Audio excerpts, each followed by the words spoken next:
Jazakallah khair Ustadz. Ini ada Baik. beberapa pertanyaan Ustadz dari kaum ibu-ibu. Semoga Allah muliakan para ibu. Ini ada pertanyaan tentang itikaf kaum ibu-ibu ini, bagaimana kalau sedang mendapat haid, dan juga bagaimana mereka, kewajiban mereka untuk memasak dan bantu anak-anak di rumah. Iya, Masya Allah. Ya. Saya bersyukur pada Allah Subhanahu Wa Taala dan saya berdoa untuk seluruh ibu yang ada di muka bumi ini, juga untuk kita semua yang muslimah khususnya.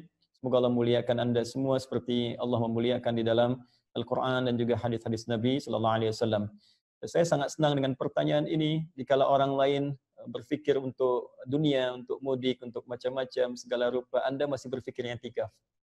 Ya, Masya Allah. Ya. Ini suasana iman yang cukup bagus. Ya, ini perlu dipertahankan karena tidak mudah menghadirkan suasana semacam ini.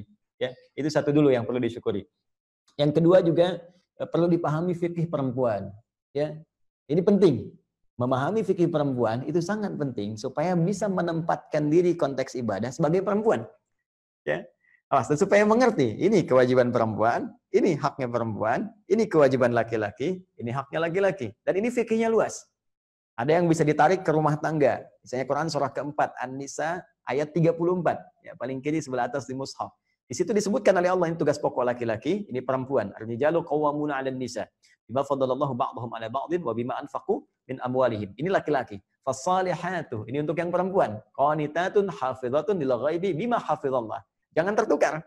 Begitu yang perempuan mengambil peran laki-laki atau laki-laki mengambil peran perempuan, maka di situ kemudian akan terjadi kegoncangan dalam rumah tangga. Ya, demikian tampilan fisik pun dibedakan. Ya, perempuan seperti ini tampilannya, laki-laki demikian dengan ciri khas masing-masing. Dan jangan mengambil bagian. Makanya kalau perempuan ingin menjadi kelaki-lakian atau laki-laki ingin menjadi seperti perempuan, bahasanya diganti, cara bicaranya jadi makin gemulai, ya, tampilan lembut. Nah, ini akan terjadi sesuatu yang tidak biasa. Ada kegoncangan. Nah, pun dalam ibadah seperti itu. Ada sesuatu yang spesial di perempuan yang tak ditemukan di laki-laki. Begitu sebaliknya. Perempuan diberikan oleh Allah satu rukhsah, satu keringanan dalam bentuk haidnya untuk menstabilkan lagi keadaan emosinya ketika air-air kotor itu dikeluarkan dalam tubuhnya. Ya, disehatkan, diberikan keadaan ringan. Dari sini muncul rukhsah dalam ibadah yang tidak ditemukan di laki-laki. Jadi perempuan bisa datang bulan, laki-laki nggak bisa. Nah, jangan Anda katakan saya lagi datang matahari nih nggak sholat. Tidak, ya, hanya perempuan. Nah, dalam kondisi datang bulan haid ini ada turunan-turunan dalam ibadah yang dirukhsahkan oleh Allah Subhanahu Wa Taala. Menariknya pahala tetap diberikan, walaupun nggak dikerjakan. Ya, apa hadisnya? Ayo saya bacakan dasar hadisnya, riwayat Abu Hurairah radhiyallahu taala anhu dari Nabi sallallahu alaihi wasallam, "Idza maridal 'abdu aw safar, kutiba lahu mithla ma kana 'alaihi muqiman shahiha." Kalau ada seorang hamba umumnya sakit atau dalam kondisi seperti itu, bahkan dia safar, ya, dan dia nggak bisa mengerjakan keadaan rutinnya, tetap diberikan pahala semisal rutinnya. Praktek hadis ini, misal kalau safar, Anda dari satu negara bagian ke negara bagian lain, kemudian terbang atau dalam darat misalnya, ya teman-teman. Biasanya sholat zuhur 4 rakaat dengan sunnahnya, ya asar 4 rakaat dengan mutlak sebelumnya 4 rakaatnya, misal. Kemudian karena Anda safar, zuhur asar dimajukan ke zuhur, jama' diqasar jadi 2, jama' takdim dengan qasar. Ya sunnah nggak dikerjakan. Ya, karena yang 4 pun dikurangi, dan masa mau ditambah dengan sunnah. Itu saat Anda nggak bisa mengerjakan sunnahnya, karena kebiasaan mengerjakan sunnah, itu pahala sholat sunnah tetap diberikan. Allahu Akbar. Pahala yang 2 rakaat tetap 4, sempurna. Ya. Dan yang paling menarik, ini kita sedang Ramadan nih. Ya, Ramadan, wajib. Anda biasa puasa sunnah, Seninnya, Kamisnya, Ayyamul Bidnya, itu ketika Ramadan, gugur kan puasa sunnahnya, itu pahala tiap Senin diberikan kepada yang biasa puasa. Tiap Kamis yang rutin puasa diberikan. Maka bagaimana dengan perempuan? Allahu Akbar. Yang biasa salat sunnah. Dalam sucinya. Yang biasa tilawah Al-Quran. Ya kan? Yang biasa mengerjakan amal-amal saleh. Saat sucinya, itu saat haidnya, diberikan pahala yang melimpah seperti ia saat sucinya tanpa dikurangi sedikit pun. Allahu Akbar. Makanya saya sarankan kepada teman-teman, yang akhwat, yang perempuan, ya, kalau sedang suci, itu perbanyak amalan baik, rutinkan. Ya, sebab nanti kalau sudah tiba masa haidnya, masa datang bulannya, itu pahala tetap diberikan berdasar rutinitas. Anda nggak bisa katakan begini, iya ya Jung ya, alhamdulillah kita dapat pahala baca Quran, ya, Belum tentu kalau saat sucinya jarang baca Quran. Ya. Nah, maka biasakan banyak amalan untuk bisa mendapatkan pahala-pahala tadi sebelum tiba masa menopause. Sebab kalau sudah menopause kesempatannya sudah nggak ada lagi. Nah, ini satu. Yang kedua, ini yang paling menarik. Di hadis Muslim ada redaksi begini yang disampaikan bima makna bahwa ada beberapa kalangan perempuan Ansar, ya, ishtakaina ila Nabi sallallahu alaihi wasallam, mereka mengadu kepada Nabi sallallahu alaihi wasallam, ya, kemudian mereka sepakat mengutus satu utusan untuk bicara yang paling berani gitu ya.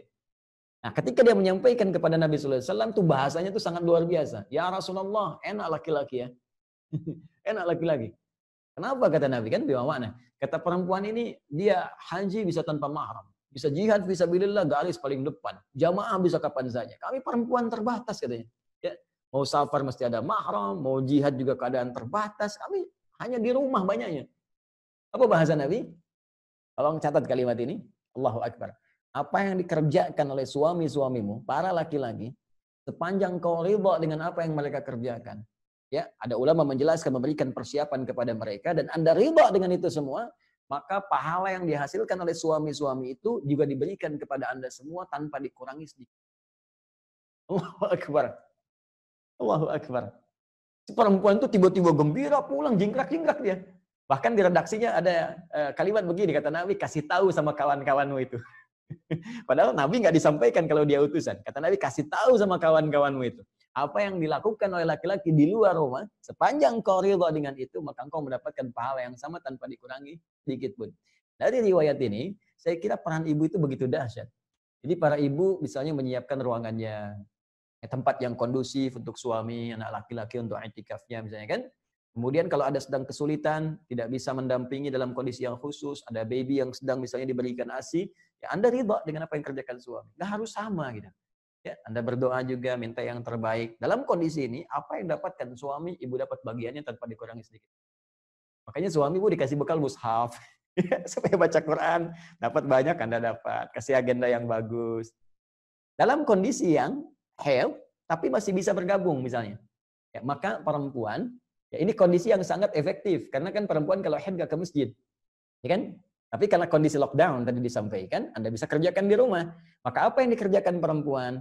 Dia bisa mengerjakan amalan-amalan yang ya bisa dia lakukan dalam keadaan haidnya, ya, yang dalam keadaan suci pun bisa ia kerjakan.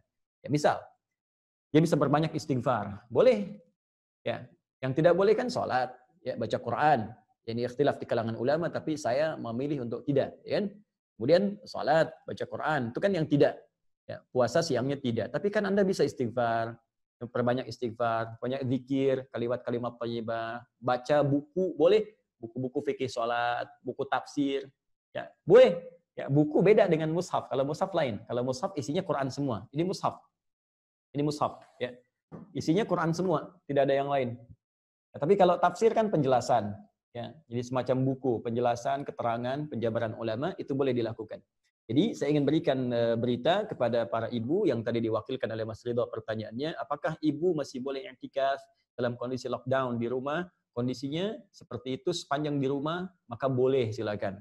Apa yang bisa diamalkan dalam kondisi sedang haid, maka silakan amalkan hal-hal yang masih dibolehkan untuk dikerjakan. Zikir masih boleh, istighfar boleh, kalimat thayyibat boleh, ya.